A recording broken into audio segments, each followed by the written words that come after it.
हरि सोहीरा छाड़ के और करे आन की आस। वे नर दो जग जाएंगे सतभा से रविदास।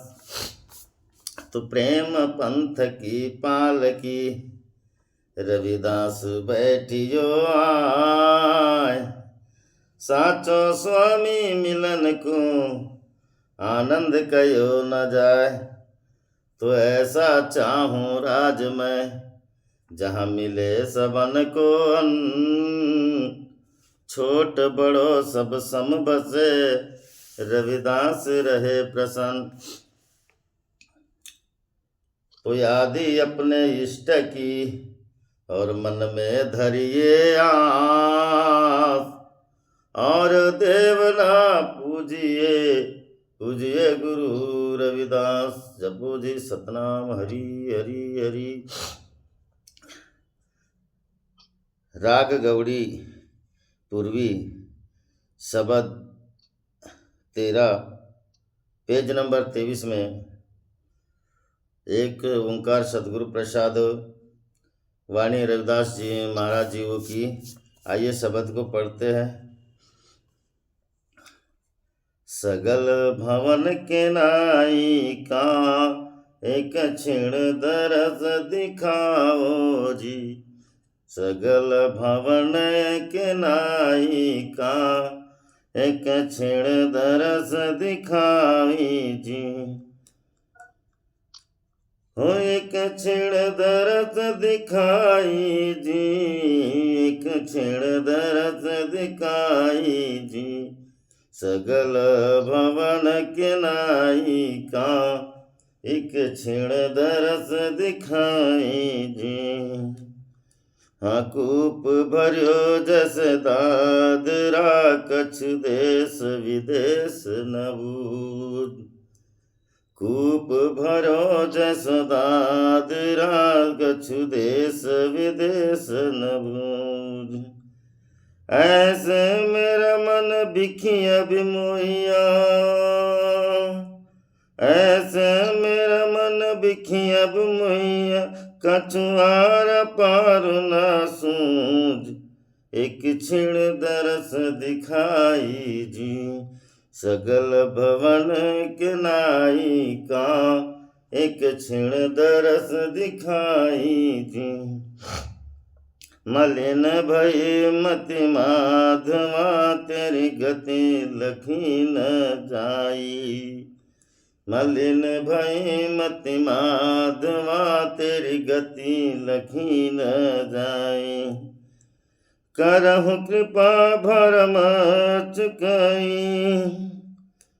हो करहु कृपा भरम चुकई। मैं सुमत देव समझाई। एक क्षण दरस दिखाई जी। सकल भवन के नाई का एक क्षण दरस दिखाई जी। जोगी सर पावै नहीं तुव गुण कथन अपार। जोगी सर पावै नहीं तुम गुण कथन अपार। प्रेम भक्ति के कारण हाँ प्रेम भक्ति के कारण कह रविदास चमार। एक क्षण दरस दिखाई जी। सगल भवन के नाई का एक क्षण दरस दिखाई जी। सगल भवन के नाई का एक क्षण दरस दिखाई जी। जपो जी सतनाम हरि हरि हरि। गुरु प्रेमियों, आज रविदास महाराज पावन पवित्र उपदेश देते हैं आज।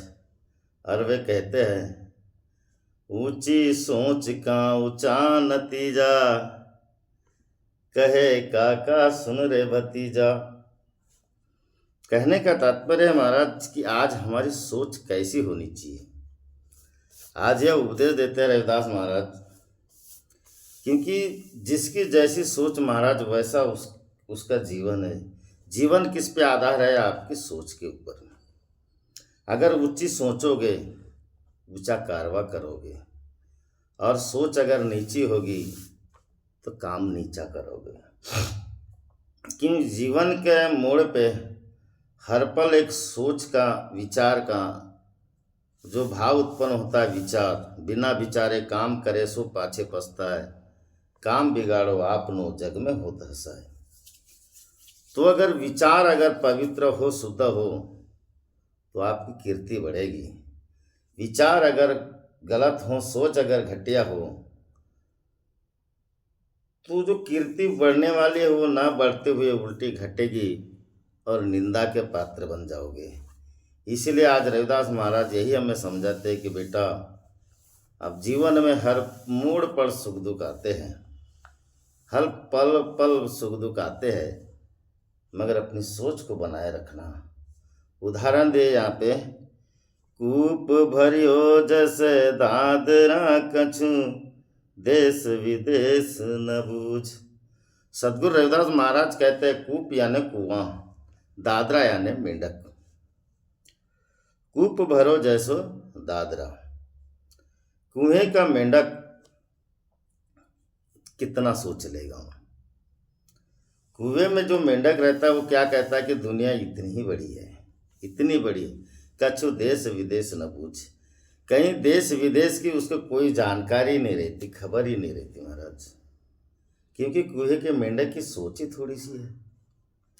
वो थोड़ा सा कंगन के तरह आकार है कुएं का, कंगन चूड़ी जैसे पहनते हैं ना, वैसे गोल आकार है। उतने में वो अपना जीवन खत्म कर देता है विषय वासनाओं में। मेंढक वही कुएं के पानी में रहता है, अपना विस्तार करता है, विषय वासनाओं को भोगता है और वहीं पे मर जाता है। क्योंकि उसकी सोच नहीं बनती महाराज। कुएं के मेंढक की कोई सोच नहीं बनती। कूप भरो जैसो दादीरा, कछु देश विदेश न बूझ। और ऐसे ही हमारे समाज में भी लोग हैं, उन्हें ऐसा लगता है कि हमने 10-20 लोगों का ग्रुप बना लिए। ग्रुप बनाने के बाद हम वहाँ का एक कार्यकर्ता बन गए और वो कहते कि नहीं, हमने समाज को जोड़ा है, हमने समाज का हित का कार्य किया है। उस कुएं के मेंढक के जैसे सोचे महाराज। उस समाज के तरफ उनके सुख दुख को जरा झांक के देखिए, आप समाज को जोड़ रहे हो कि तोड़ रहे हो। क्योंकि कुएं के मेंढक की जो सोच है ना महाराज, ये ऐसी 5-10-20 लोगों की सोच है। ऐसी 10-20 लोग, 5-50 लोग, 100-500 लोग जुड़ जाते तो उनको ऐसा लगता है कि मैंने समाज में बड़ा महान कार्य किया। कछु देश विदेश न बूझ। कुछ देश विदेश का में क्या होता है जरा उसका ध्यान रखिए महाराज, उसका ख्याल करिए। और जब जो हम कार्य करते हैं, क्या वो हमारा कार्य निंदक के पात्र है या कीर्ति का पात्र है? जरा इसके बारे में सोच के देखिए। जैसे नाना प्रकार के धर्म पंथ में लोग भटक रहे हैं और उनको ऐसा लगता है कि नहीं, हमने बड़ा कार्य बढ़िया किया। एक बात उदाहरण है महाराज, बहुत बढ़िया उदाहरण है इस बारे में। एक अगर पुत्र रविदास पंथ का हो और एक अन्य पंथ का हो जो जुड़े हैं, नाम नहीं लेना चाहेंगे, वो जो जुड़े हैं, दोनों के बच्चे मस्त बढ़िया पढ़े लिखे आगे गए, आगे बढ़ के जब कुछ डिग्री लेके, कुछ अच्छा लेके अगर वापस में आए और जब अपना इंट्रोड्यूस से परिचय करवाए कि मैं अमुक आदमी का लड़का हूँ, एक कहे मैं अमुक आदमी का लड़का हूँ, तो जो समाज के लिए दौड़ा, जो समाज के लिए किया महाराज, उसकी कीर्ति है। जो समाज के लिए किया, जो समाज के लिए नहीं दौड़ा, उसकी कोई कीर्ति नहीं है। तो अगर सामाजिक व्यक्ति है, उसका लड़का अगर आगे मंच में आए और तो पंथन का परिवर्तन किए, धर्म का परिवर्तन किए, उसका अगर लड़का आए और वो दोनों परिचय देते समय अगर किसी तीसरा आदमी बोल देगा कि जो समाज को तोड़ के काम किया, जो समाज को छोड़ के जिसने दुनिया को जागृति की बात किया है, वो समाज द्रोही है। और जिसने समाज में रह के कार्य किया महाराज और समाज को प्रेम बांटा है, उसका ये परिचय होगा कि उसका पिताजी समाज सेवी है। ये सोच कहती है, ये सोच कहती है। हम अगर समाज में हटके अगर जितने भी कार्य करें, वो कार्य कुएं के मेंढक की तरह है। क्योंकि हमें समाज के एकता का, समाज कब आगे बढ़ेगी? राजनीतिक स्थिति मजबूत होना चाहिए, आर्थिक स्थिति मजबूत होना चाहिए, तब कहीं जाके सामाजिक स्थिति बनेगी महाराज। और हमारे ऐसे टुकड़े होने के कारण ही हमारी सामाजिक स्थिति नहीं बनती, क्योंकि हमारे पास राजनीतिक स्थिति नहीं है। इतनी बड़ी समाज होने के बाद हमारे समाज में एक पार्षद नहीं बन सकता कोई। कहने का तात्पर्य यह है, क्योंकि समाज के टुकड़े कहाँ होते हैं, ये अपनी अलग चाल चलाते हैं। तो रविदास महाराज यही कहते हैं कि बेटा, समाज को छोड़ के अगर तुम कहाँ भी जाओगे, जितना भी जाओगे, उसमें तुम्हारा भला नहीं है। तुम्हारा भला नहीं क्यों? कि तुम कुएं के मेंढक की तरह ही हो। कछु देश विदेश न बूझ। कहीं देश विदेश की तुम्हें कोई खबर ही नहीं रहती, कि उनसे जानने की कोशिश कीजिए कि हम जो कार्य करते हैं और हमने जो कारवा किया, हमने जो काम किया है, क्या लोगों के दिलों तक गया, लोगों को प्रेम जोड़ा? अगर प्रेम नहीं जोड़ा महाराज, तो समझ लो हम उस कुएं की मेंढक की तरह है। और कुएं का मेंढक कैसा है? ऐसे मेरो मन बिखिया भी मोइया, कछु आरा पारो न सोच। रविदास महाराज कहते कि ऐसा हमने अपना मन लगा लिए जहाँ विषय वासना है, विषय वासना में लगा लिए महाराज। और हम जो हमारे साथ में नहीं है, चाहे फिर वो पड़ोसी भी क्यों ना हो, यहाँ पे तो आरा पार रस न सूझे, मतलब लोक और परलोक की बात को देखो, मगर हम लोक परलोक न जाए, थोड़ा पड़ोसी को भी जाए। विषय वासना वाला व्यक्ति अपने बगल वाले को भी साथ लेके नहीं चलता महाराज। कहने का तात्पर्य ऐसा कुएं का मेंढक है, और ऐसे जीने वाले लोग समाज के है। कारण रविदास महाराज ने बोले ना कि पराधीनता पाप है, जान ले रे मीत। रविदास दास पराधीन को कवन करे हो प्रीत। रविदास महाराज कहते हैं कि पराधीनता, किसी के अधीन जीना पाप है, उसी का नाम गुलामी है महाराज, उसी का नाम गुलामी है। हमको लगता है कि नहीं, हम बड़े स्वतंत्र है, हमारा नाम बढ़ेगा, मगर गलत बात है। पराधीनता पाप है, जान ले और मीत। रविदास दास पराधीन को कवन करे हो प्रीत। और जो इस तरह से काम करता है महाराज, किसी के अधीन होकर काम करता है, तो उसे कौन प्रीत करेगा? कौन प्रीत करेगा? अगर कार्य करना है, मेरे रविदास महाराज के चरणों में समर्पण भाव से कीजिए। स्वतंत्र जीवन है। रविदास महाराज ने किसी के अधीन रहने की बात नहीं की, आप स्वतंत्र हो, स्वतंत्र रह के काम कीजिए। कारण पराधीन का दीन क्या, पराधीन बेदीन। और जो गुलामी की तरह जीता है, किसी के अधीन जीता है महाराज, किसी के कहे अनुसार चलता है, तो उसका कोई दीन है क्या? उसकी कोई दिनचर्या है क्या? पराधीनता का दीन क्या, पराधीन बेदीन। वो इतना दरिद्र और इतना हीन है, इतना बुद्धि का हीन है, कि उसको खुद को नहीं मालूम कि मेरे करने के बाद उसका परिणाम क्या होगा। मैं 10-20 लोगों का सरदार बन गया, कार्यकर्ता बन गया, या बड़ा महाराज बन गया मैं 10-20 5-50 लोगों का, तो क्या हुआ? मुझे क्या बोलते हैं लोग? मैं इतने में आनंद लेता हूँ, मगर मुझे समाज के दुनिया के लोग क्या बोलेंगे? पराधीन का दीन क्या, उसकी क्या दिनचर्या होगी महाराज, जो 10-20 लोगों को लेकर के गुमराह कर दे। पराधीन का दीन क्या, पराधीन बेदीन। वो इस जगत से हीन है महाराज, उसकी सोच ही छोटी है, उसकी बुद्धि छोटी है। रविदास दास पराधीन को सभी समझे हीन। रविदास महाराज कहते हैं कि ऐसे किसी के अधीन जीने वाले को सब हीन समझते हैं, और उसे कोई प्रेम ही नहीं करता महाराज। रविदास महाराज यही बात कहते हैं कि बेटा, इस अंधविश्वासी दुनिया से निकल, इस कुएं के मेंढक की तरह मत जा। जरा कुएं के मेंढक जो कुएं में रहता है, मगर तू थोड़ा सा बाहर निकल के तो देख कि दुनिया कितनी बड़ी है, और ये दुनिया कैसी है। इस दुनिया में किस लोगों का नाम हुआ है? जिसने हरि भक्ति की। इस लोगों ने किसका नाम अमर हुआ? जिसने समाज की सेवा किया, जिसने देश की सेवा किया। तो ऐसे लोगों के बीच में इतना बड़ा इतिहास रचा हुआ होने के बावजूद हम सब ठुकरा देते महाराज, हमको ये भी नहीं चलता, वो भी नहीं चलता। तो ऐसे ही लोग महाराज घटिया बुद्धि के होते हैं, और उनका वंशज भी आगे चल के उनके बच्चे को, क्योंकि सोच के वजह से समाजद्रोही किसे कहते? जो समाज के विरुद्ध में कार्य करे। और समाज सेवा किसको कहते? जो समाज के लेके कार्य करे। तो ऐसा सामाजिक जीवन को कुएं के मेंढक की तरह ना बनाए, और अपनी सोच रखे। ऐसे बीच में रविदास महाराज का जन्म हुआ था।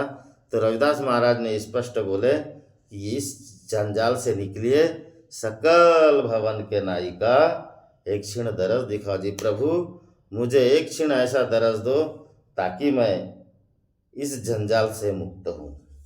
सगल भवन के नायिका, सगल भवन के नायिका का मतलब है सभी जीव का दाता, सकल ब्रह्मांड पिंड ब्रह्मांड पूरे अलग सृष्टि का जो दाता है, उस दाता कहते कि प्रभु यहाँ से मुझे निकालिए, एक क्षण दरस दीजिए और मुझे ऐसे लोगों के बीच से मेरी सोच को ऊंची बनाइए, क्योंकि जब तक कि मेरी सोच ऊंची नहीं बनेगी तब तक कि मैं आपका भजन नहीं कर सकता, और भजन नहीं करूँगा तो आप मुझे दर्शन कैसे दोगे।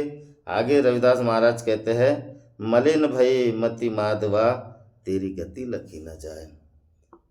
प्रभु मेरी बुद्धि मलिन है, मलिन हो गई। क्यों मलिन हो गई? क्योंकि मैंने कुएं के मेंढक की तरह जीना सीखा, कुएं के मेंढक की तरह रहना सीखा, कुएं के मेंढक की तरह मैंने भेद करना सीखा, कुएं के मेंढक की तरह मैंने विषय वासना में पड़ा। मेरी बुद्धि मलिन है, तेरी गत लखी न जाए। मैं तुझे मैं समझ ही नहीं पा रहा हूँ, आपके गुण अवगुण को नहीं समझ पा रहा हूँ। अगर कोई आपके गुण और अवगुण मेरे आगे रखते हैं तो मैं उसे ठुकरा देता हूँ। इतनी बुद्धि मेरी मलिन हो गई, मलिन भई मति माधवा।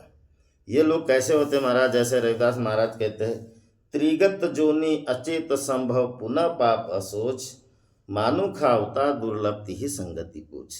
रविदास महाराज कहते हैं कि 3 योनि के लोग, मतलब 3 योनि के प्राणी, अंडज पिंडज सुदज और उद्भिज 4 योनियां हैं। इसमें से जो मनुष्य जन्म लेता है उस योनि को छोड़ के, पिंडज को छोड़ के, ये 3 योनि के लोग, त्रिगत जोनि अचेत संभव पुनः पाप असोच, ये अचेत है और ये पूर्व के पाप कर्म से ही अचेत है महाराज। क्यों कि इन्होंने जो मौका हरि भजन का था, सेवा करने का था, वो छोड़ दिए। अब इनके अचेत का मतलब है कि उनको विवेक नहीं है, उनके पास विवेक नहीं है। मानव का अवतार दुर्लभ। रविदास महाराज कहते कि मानुष जो जन्म आपको मिले है, ये अवतार है महाराज, ये अवतार है। और किस लिए अवतार है? तीही संगति पूछ। मगर तू इतना विवेकशील व्यक्ति होने के बाद इन घटिया लोगों के जैसे, मतलब घटिया जो प्राणी कौन है? अंडज पिंडज, अपना पिंडज स्वदज उद्भिज, इनकी सोच ही बुद्धि मलिन है महाराज, इनकी सोच ही घटिया है। ऐसे लोगों की तरह, कीड़े मकोड़े की तरह अगर तूने जीना सीखा तो ये मनुष्य देह भी महाराज व्यर्थ खो दी, व्यर्थ खो दी। क्योंकि त्रिगत जोनि अचेत संभव पुनः पाप असोच, 3 योनि के जो प्राणी हैं वो पूर्व पाप के वजह से उनकी असोच, मतलब गंदी सोच है, घटिया सोच है। क्यों है? क्योंकि उनके पास विवेक नहीं है। चाहे बड़ा शेर बलवान हो, चाहे हाथी हो, चाहे चींटी हो, उनके पास विवेक नहीं है। और मनुष्य इनमें से सर्व पूजनीय इसलिए है महाराज क्योंकि इसके पास विवेक है। अगर हमारे पास में विवेक है महाराज, तो फिर हमको ये परखना चाहिए कि हम जो कार्य करते हैं क्या वो निंदनीय है या प्रशंसनीय है। इस बात का विचार हमने करना चाहिए। कारण तुकाराम महाराज बोले, कोणत्या जीवाचा न घडावे मत्सर वर्म सर्वेश्वर पूजनाचे। मतलब सकल 84 लाख योनि में मनुष्य योनि पूजनीय है। वर्मा सर्वेश्वर पूजन, सबसे बड़ा उत्तम वर्म है मनुष्य का, मानव का। मानव देह देवन को दुर्लभ। अब ये जो योनियां है महाराज, इसीलिए तो रविदास महाराज बोले कि ये नर्तन जो मिला है भक्ति करने के लिए मिला है महाराज। जो फल टपक डाल से जाई, सो डाल बीच लौट न पाए। नर्तन भक्ति के लिए पाए। कहने का तात्पर्य है कि जब आप मानव जन्म में आए हो तो भक्ति करो, प्रेम बांटो, परमात्मा की संगत करो। एक बार जो फल टपक डाल से जाए, जो अगर फल डाल से टपक गया महाराज, पुनः डाल में लौटने वाला नहीं है। और फिर वही सोच बनेगी जो त्रिगत यानी 3 योनि की, मनुष्य योनि को छोड़ के जो 3 योनि में जो सोच बनी हुई है, घटिया सोच, वैसे ही घटिया जीवन ना जीते हुए, कुएं के मेंढक के तरह ना जीते हुए, अपनी मति को निर्मल बनाइए। मलिन है उसको उज्जवल कीजिए।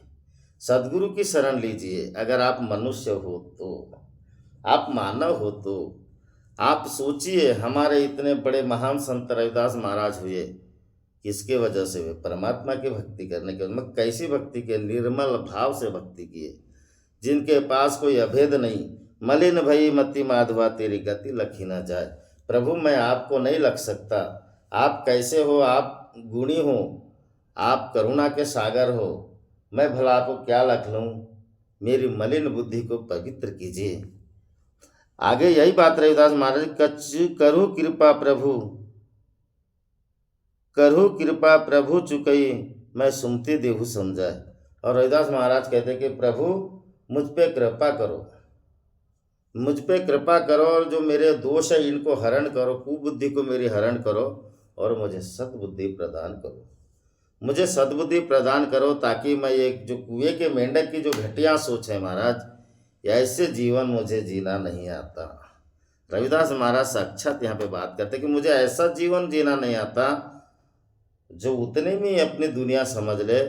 मुझे तो आपके विराट स्वरूप, सकल भवन के नायिका विराट स्वरूप है आपका, और आप जब देश विदेश पूरे ब्रह्मांड में आपका प्रकाश है, तो मैं इस कुएं के मेंढक की तरह क्यों पड़ा रहूं? मुझे सुमति दो, मुझे अच्छी बुद्धि दो, मुझे सद्बुद्धि दो, ताकि मैं आपकी कीर्ति बढ़ा सकूं, आपकी कीर्ति गा सकूं। और ये जो इस तरह से गिरे हुए लोग हैं, जो कुएं के मेंढक की तरह जीने वाले लोग हैं, कुछ इन्हें अच्छे दो बातें, अच्छे दो विचार दे सकूं, इतनी मुझे निर्मल बुद्धि दी। रविदास रविदास महाराज और एक बात बोले कि बुद्धि कैसा हो? विमल विवेक सुख स्वरूप विचारा। प्रभु मुझे बुद्धि भी ऐसी दे जो विवेक हो, विमल यानी निर्मल हो, और जो विवेक निर्मल बुद्धि के कारण मुझे परम सुख की प्राप्ति होगी, जिससे मैं स्वरूप सवारा। सभी के अंदर में एक ही स्वरूप है महाराज, कोई छोटा और कोई सी का बड़ा स्वरूप नहीं है, सभी परमात्मा का स्वरूप है। मगर सोच के वजह से, अज्ञानता की घटिया अज्ञानता के वजह से मनुष्य अपने आप को ऐसा विपरीत दिशा में जाने लगा, और एक दिन महाराज उसकी कीर्ति नहीं बढ़ेगी जिसकी सोच घटिया है, कीर्ति उसकी बढ़ेगी जिसकी सोच अच्छी है। रविदास महाराज और आगे कहते हैं कि जोगी सर पावे नहीं तू वह गुण कथन अपार।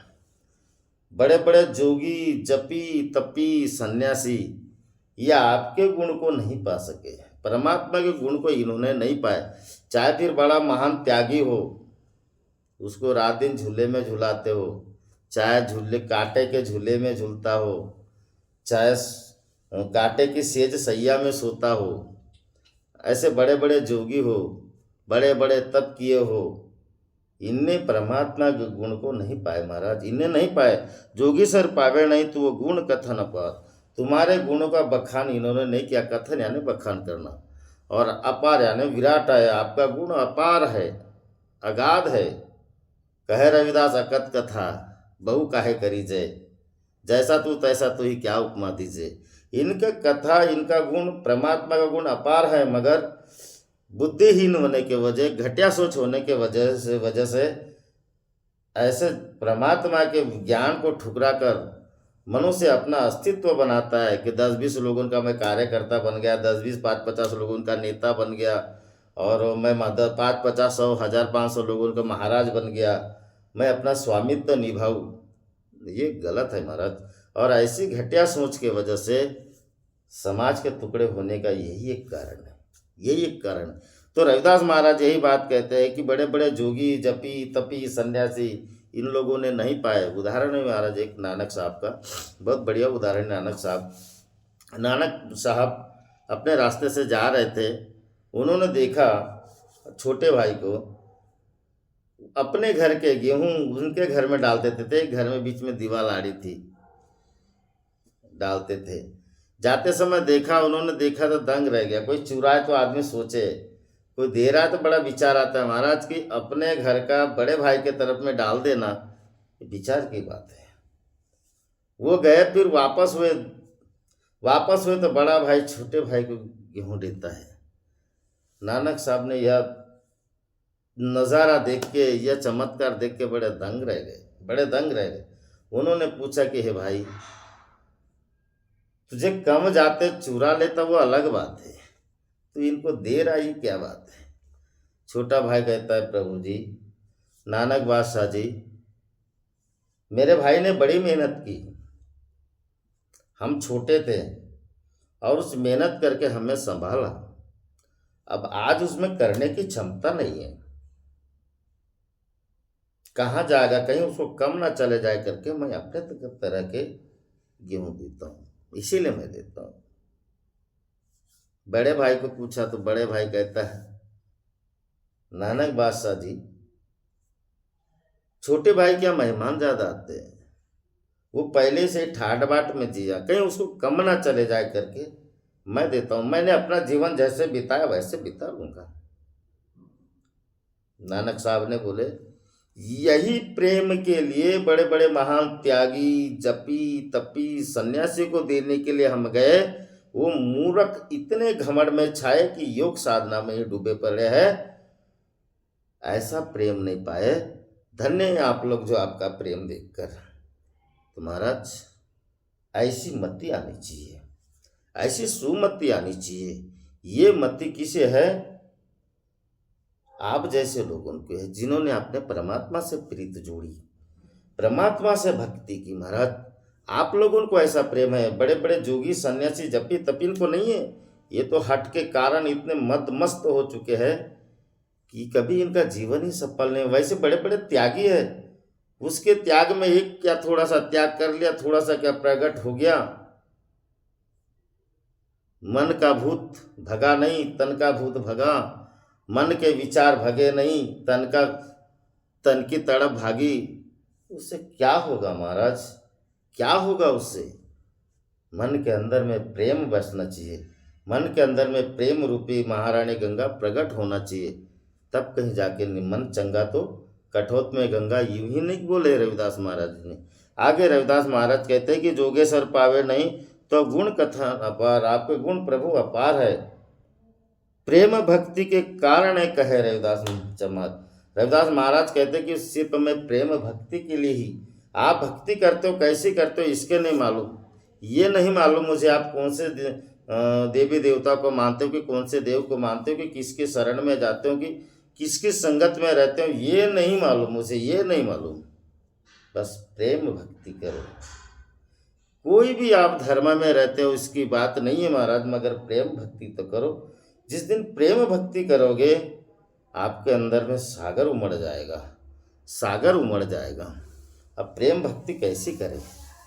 बात तो है कि प्रेम कैसे करें। देखिए, रविदास महाराज की ख्याति को सुनकर ब्राह्मण लोग बड़े हताश थे, बड़े हताश थे। उन्होंने सोचा अब रविदास महाराज को ही टपका देते ना, सीधा सीधी बात है। 12 पंडितों ने मिलकर एक प्लान बनाया। बोले ये कार्य कौन कर सकता है, ये कार्य कौन कर सकता है, रविदास महाराज का मर्डर कौन कर सकता है महाराज, क्योंकि इस बारे में चर्चा अधिक होती है, इसलिए प्रेम भक्ति के बारे में बात आई तो बोलना पड़ रहा है, कौन कर सकता है। तो उस गांव में एक लूटनवीर पहलवान था, लूटनवीर पहलवान था। लूटनवीर पहलवान ने को उन्होंने कुछ जगह की बात की और पैसे दिए। पहलवान का तो काम ही मारा सुपारी लेना मारना, पहलवान का काम ही वही है।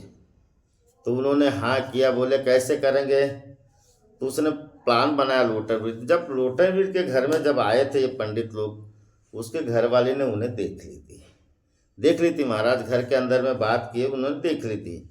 बात उनकी भले ना सुनी हो, गोपनीय बात थी उनकी, सुनी ना हो, मगर देख ली थी। पूरा प्लान बनाया घर में बैठ के कि हम अमुक जगह रविदास महाराज आते हैं स्नान करने के लिए गढ़वा घाट में, तो वहाँ पे हम छुपे रहेंगे, 12 पंडित और हम ऐसे पूरे छुप के रहेंगे और रविदास जी महाराज को मार देंगे। इस तरह की बात उन्होंने प्लान बनाया और गए। रविदास महाराज नित्य दिन 4 बजे उठते थे, अपना शंख बजाते थे। उनकी शंखों की ध्वनि बहुत निराली थी, सभी जाग जाते थे महाराज। और गए रविदास महाराज, तो क्या देखना है कि पंडितों ने रविदास महाराज को चारों ओर घेरे और घेरने के बाद लूटनवीर ने जैसे ही डंडा रविदास महाराज को मारने को उठाए, अपना अंग रविदास महाराज ने लूटनवीर से लगाए। पंडितों ने जैसे ही मारने के लिए उठे डंडे से, रविदास महाराज ने अपना अंग लूटनवीर को लगाया और लूटनवीर रविदास महाराज दिखते थे। रविदास महाराज नहाने चले गए। लूटनवीर महाराज फिर सुबेरे होती है, सुबेरे बहुत लोग जाते, पहले तो गंगा जी में जाते 6 लोग सुबेरे सुबेरे, तो देखा अरे यहाँ तो लूटनवीर मारा गया, लूटनवीर मारा गया, पूरी तरह खबर फैल गई। खबर फैलने के बाद उनकी घरवाली थी क्रांतिबाई, उन्हें उठा के राजा के दरबार में ले गई और सीधा आरोप ब्राह्मणों पे लगाई कि महाराज जी हमारे घरवाले को इन्होंने मारा, पंडितों ने मिलके मारा। रविदास महाराज ने ये अपना राजा ने उनको आर्डर दे दिया फांसी का। उनके घरवाले ने सोचा कि बोले हम जीते जी विधवा कैसे हो, पुनः रविदास महाराज के पास में, क्योंकि उनको भी मालूम था महाराज, उनको भी मालूम था। पुनः रविदास महाराज के पास में आए, रविदास महाराज से वचन लिए कि आप हमारा एक काम कर दो। रविदास महाराज ने वचन दिए और फिर बाद में बताया कि नहीं लूटनवीर ऐसी ऐसी बात हुई, हमारे आदमी को फांसी से मुक्त करो करके ये वचन दिए थे महाराज, ये वचन दिए थे, वचन लिए थे तो रविदास महाराज ने दिए थे। ये नहीं बताया पंडिताई ने भी कि वो उनका मर्डर हो चुका है ना, मतलब लूटनवीर को जिंदा करना ये नहीं बताया, फांसी से छुड़ाना। आज भी कई लोग गुनाह करते ना, कोर्ट में जाते भैया मुझे इस गुनाह से छुड़ा देना, कौन सा गुनाह ये नहीं बताते। तो उसी तरह से बात हुई महाराज। और लूटनवीर महाराज रविदास महाराज जब उनके साथ में जाने लगे, 12 पंडिताइयों के बीच में रविदास चलने लगे, चांदनियों के बीच में चंद्रमा जैसे दिखने लगे, ऐसे चमक रहे थे महाराज। गए रविदास महाराज राजा के दरबार में, प्रभु की भक्ति की, और उनके पास तो जल था, जल छिड़का दिए, जल पिलाया लूटनवीर को। लूटनवीर जिंदा उठ के खड़ा हुए, रविदास जी के चरणों में गिरे। तो प्रेम ऐसा बांटे महाराज, नफरत मत बांटिए, नफरत मत बांटिए, उसमें आप ही का नुकसान है। अगर हम किसी से घृणा करते, ईर्ष्या करते, द्वेष करते महाराज, उसमें जिससे हम करते उसका तो फायदा नहीं है, मगर हमारा ही नुकसान है। और प्रेम भक्ति के कारण कहे रविदास चमार, प्रेम को बांटे महाराज, प्रेम बांटने की वस्तु है। प्रेम बांटने के लिए एक विनंती और है, जैसी गंगा वाहे तैसे त्याचे मन, भगवंत जानत तया जोड़ी। जैसा आपका मन है महाराज, वैसी गंगा बहेगी, वैसा प्रेम बहेगा, वैसा खान पान अन्न बुद्धि सब में पवित्र करो और इस प्रेम को बांटो। जैसी सोच वैसा नतीजा, कहे काका सुन रे भतीजा। बोलो सद्गुरुनाथ रविदास महाराज की जय, सच्चिदानंद सद्गुरुदेव भगवान की जय। बोलो संत शिरोमणि गुरु के गुरु रविदास महाराज की जय। बोलो परम पूज्य बाबा झाड़ूदास की जय। हरि हरि हरि, जय गुरुदेव, धन गुरुदेव। जो भी बोलने में गलती होगी महाराज क्षमा करोगे, जय गुरुदेव।